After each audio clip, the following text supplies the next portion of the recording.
The next panel will be regulatory response and implications for the financial sector.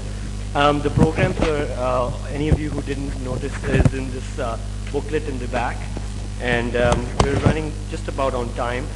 This will feature Mr. Ali Raza, Chairman and President, National Bank of Pakistan, Mr. Tawfiq Hussain, President and CEO, Samba Bank, Mr. Yusuf Nazar, who's a financial market specialist, and Mr. Farooq Khan, my boss, Chief Executive, BMA Capital.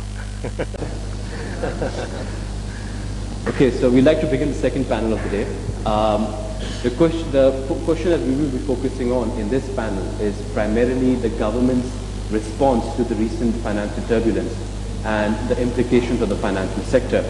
Now, one thing that is very clear in the last few months is that we've had a new leadership, a new political leadership, and that political leadership has been tested almost immediately when it came into office. I think since it's almost been 6 months since election time, it is a good time to take stock of how well the leadership has done and what more can be expected of it. Okay, so starting with you, Mr. Ali Raza. Pakistan's financial sector, not so long ago booming a lot, has come under a lot of stress in recent times. How do you measure the recent leadership's response to this recent development of the stressful environment? First of all, let me express my sentiments about this seminar. I think it was an excellent idea. I think there's some excellent people here, and I think in times like this we should have more of these seminars, because I think we all need to exchange views and try and find solutions to what certainly our country is going through. I think your question was the response of the regulators towards what's been happening. Well, let me just first of all say that paradoxically, unfortunately, the Pakistan banking sector does not have a solvency problem at all. And this is very different to banking sectors almost everywhere in the world. I mean, you look at what's happening in the US, you look what's happening in the UK. In effect, governments are going to end up owning a number of financial institutions. I mean, something which was completely, was thought of as totally improbable just 2-3 months ago. And the reason why we've been insulated is because we are really a first generation banking system. And over the last 6-7 years, because of the reforms and because of, I would say, hard regulation, the banks have got strong capital adequacy ratios. Lending in Pakistan is collateralized completely, unlike lending in a lot of countries. We don't have any strange, exotic off-balance sheet items. Our off-balance sheet items are simply letters of credit and guarantees, and generally they're not more than 15 to 20% of the asset base.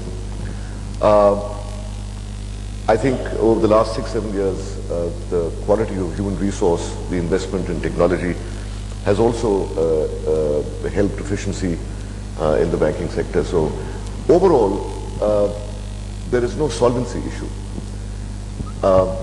However, having said that, there is a liquidity issue.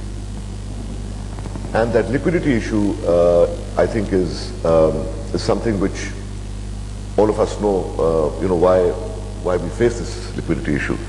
It's essentially because the foreign exchange reserves have been going down, money has been going out of the banking system as a consequence. The deposits, unfortunately, in the last 3 months have gone down by a reasonably large figure, something in the region of 230, 240 billion, which is a good percentage of the total deposits in the system. Thirdly, the issue of circular debt and the fact that the banking system has funded a lot of oil transactions, etc.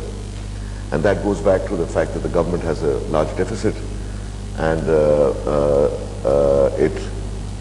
it's wanting to control its borrowings from the state bank. Therefore, the banking sector, to some extent, is being used to fund the payments that have to be made to the oil marketing companies, to the refineries, and so on. So there are a number of reasons why we face this issue, but we are facing this issue. And recently, I think the State Bank took a good step by reducing the SLR and the CRR.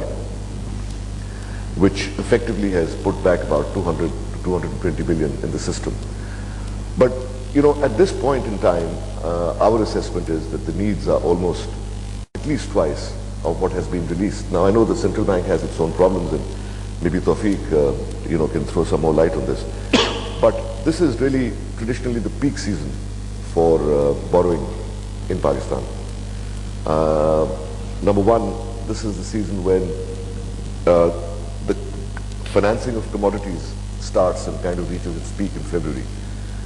And we're looking at something like 100 to 150 billion for this.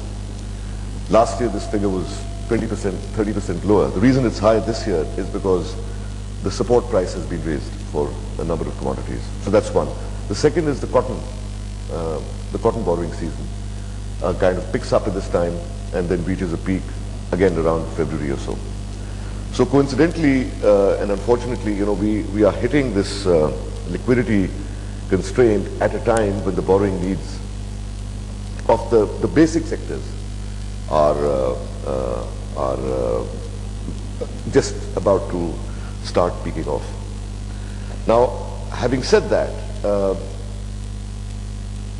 you can understand the position of the State Bank. There is a demand management process at work. Inflation is still 20% plus. Interest rates are still negative in real terms, even though deposit rates have gone up, but vis-a-vis the rate of inflation, they're still in negative. So one can appreciate the demand management pressures that the central bank has to manage. It's not an easy situation, but let me tell you, we have the luxury of facing a situation which is resolvable, as opposed to most countries. I mean, the US, for example. I mean, today you have the automakers, wanting $30–40 billion. Tomorrow it will be the steel producers, wanting $100 billion. Today cities are approaching the federal government. There are 4 cities that have approached the federal government for assistance because they can't, meet their expenses. So, Mr. Tawfiq, do you agree with this assessment? Sorry, let me just finish. Our problems, when we'll talk about them, our problems are there, they're certainly there, but they are of a much lower order of magnitude. Let me just finish by giving a final example of why I'm saying this. A country like Iceland, with 300,000 people, went to the IMF for $10 billion. We're a country of 170 million people. We're going to the IMF for something like $7 billion. So that's the order of magnitude, and I think it's very important that we put this problem in context. Our problems are certainly there, but they are resolvable, and thank God that we are not a second generation economy as yet. Our issues are basic, they can be fixed. I think the government has the right policy, the right approach, and today I don't think governments have options. They've got to deliver, they've got to have a plan, and I think there is a plan, and I think that they will deliver. Over to you. Tawfiq, do you agree with that assessment? Yes, largely. I think the response, whether it's from the government or from the financial sector regulators, has been, it has been decisive. It's been fairly quick because I think there was initially a lag. What